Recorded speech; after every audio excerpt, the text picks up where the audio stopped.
أعوذ بالله من الشيطان الرجيم. بسم الله الرحمن الرحيم. الرحمن علم القرآن خلق الإنسان علمه البيان. الشمس والقمر بحسبان والنجم والشجر يسجدان والسماء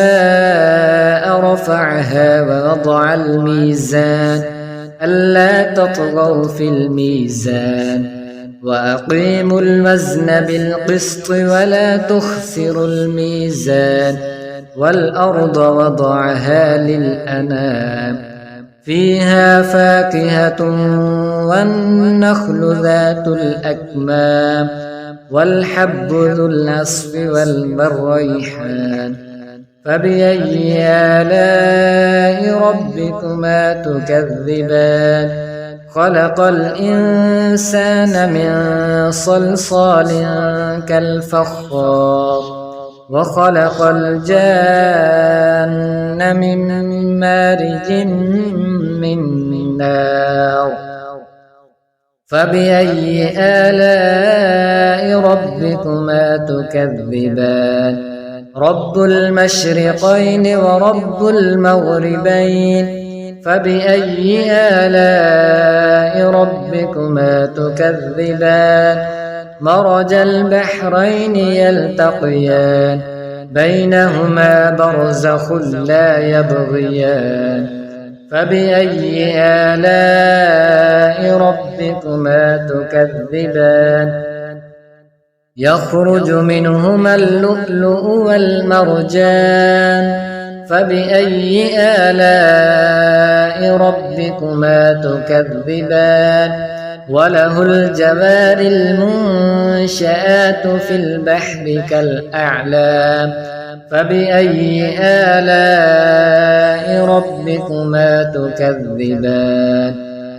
كل من عليها فان ويبقى وجه ربك ذو الجلال والإكرام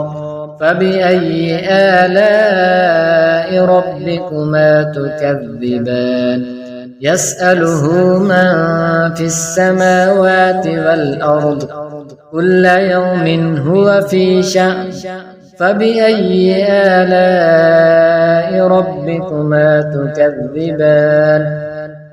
سنفرغ لكم أيها الثقلان فبأي آلاء ربكما تكذبان يا معشر الجن والإنس إن استطعتم أن تنفذوا من أقطار السماوات والأرض فانفذوا لا تنفذون إلا بسلطان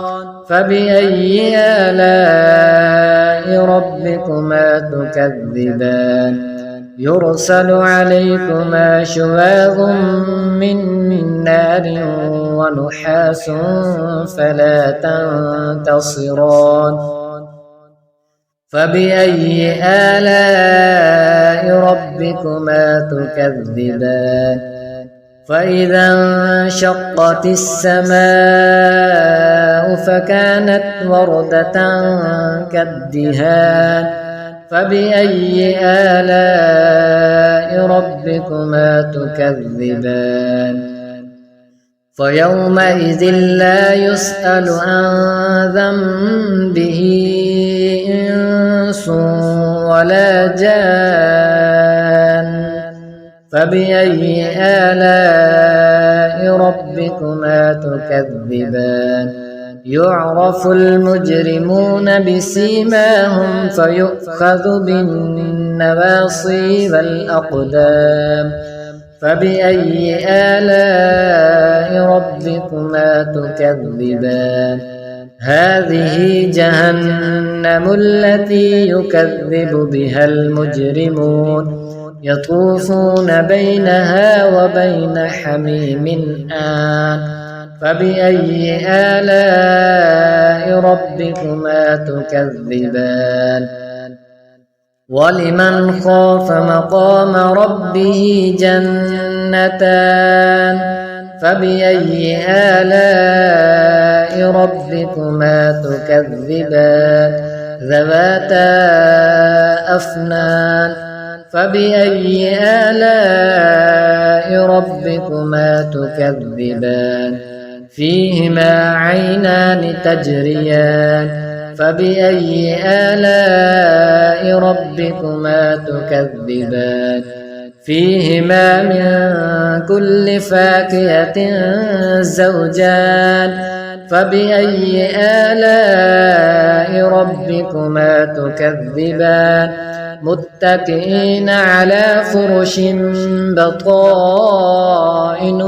من استبرق وجنى الجنتين دان فبأي آلاء ربكما تكذبان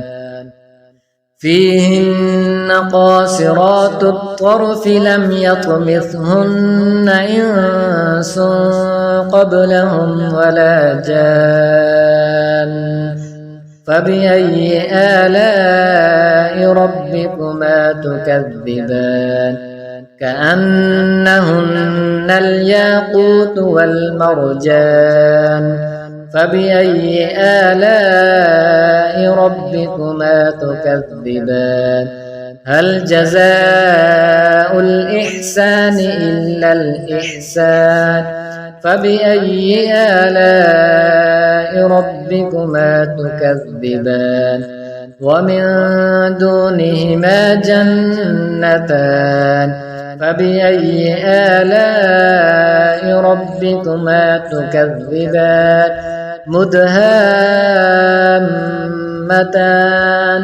فبأي آلاء ربكما تكذبان فيهما عينان نضاختان فبأي آلاء ربكما تكذبان فيهما فاكهة ونخل